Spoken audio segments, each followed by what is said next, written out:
currency. They want to replace fiat paper money with digital money as a competitor to Bitcoin and crypto money, right? But instead of being decentralized currency, it will be controlled by a government. It's digital currency, but controlled centrally through the banks, Bank of England. So instead of having a bank account with whatever, HSBC or Bank of America, you'll have a bank account directly with, in the American context, with the Fed. In the UK, directly with the Bank of England. You have a personal bank account, and you're given digital money in that bank account. These are called central banking digital currencies. The Chancellor of the Exchequer in the UK has already announced their intention to do this as the G7 group.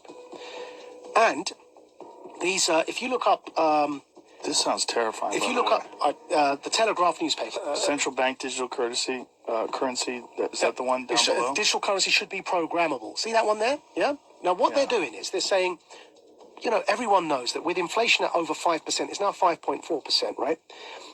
Our fiat money, the paper money, is increasingly becoming worthless, and we're headed towards a big disaster. The Fed wants to raise interest rates. But we're in so much debt that if you raise interest rates, people are going to suffer because we're living on debt as Western economies. So they realize that this kind of the lifespan of paper money is fast coming to an end because of the 2008 economic crash in particular. So they're bringing in these central banking digital currencies.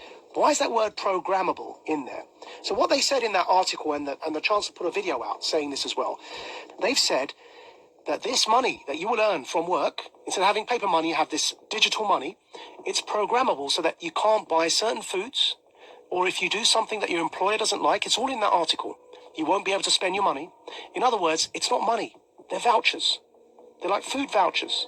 And they can be programmed so that, like the Chinese social credit system, that if you try and use them on a certain thing, it won't work. You say you want to buy a burger and they want you to buy bugs, which is one of the examples used. If you start to try and buy unhealthy meat, it just won't work. You tap your card, you can't buy the thing because you've met your quota that month of burgers.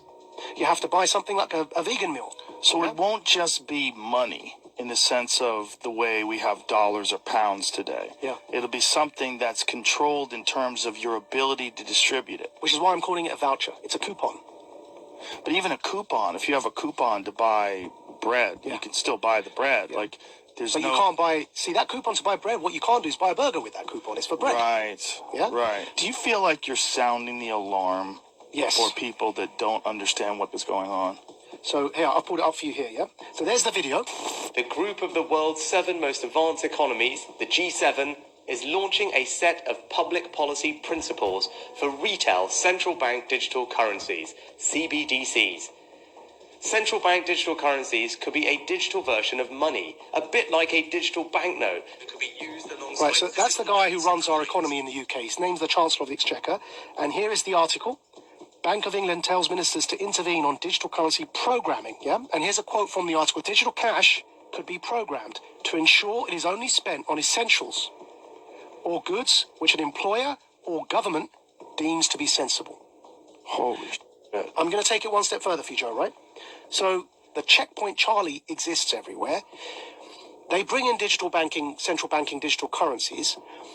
You've got a scenario now that you're checking in and out everywhere you go using vouchers that are programmed, and you can only spend where you're told you can spend them. There's another word for that, man. That's called the Chinese social credit system. So what they are telling us, and when I say they, who's they? People in power. That's the head of our economy, the Chancellor of the Exchequer, second most powerful person other than the Prime Minister and maybe the Foreign Secretary in the UK, right? He's telling us, I just played it there for you, he's telling us that's what he, as the UK, the head of the G7, want to bring in for the G7. And if I'm speaking to you the way I'm speaking now, and my employer or government, you heard that in the quote directly, yeah, deems me as saying or doing something inappropriate, suddenly I can't actually pay to come here and speak to you anymore. My digital currency won't even pay for the ticket because it will be known that I'm coming to speak to you. Sorry, your vouchers don't allow you to purchase that ticket to go and speak to Joe. And this is where we get into the kind of censorship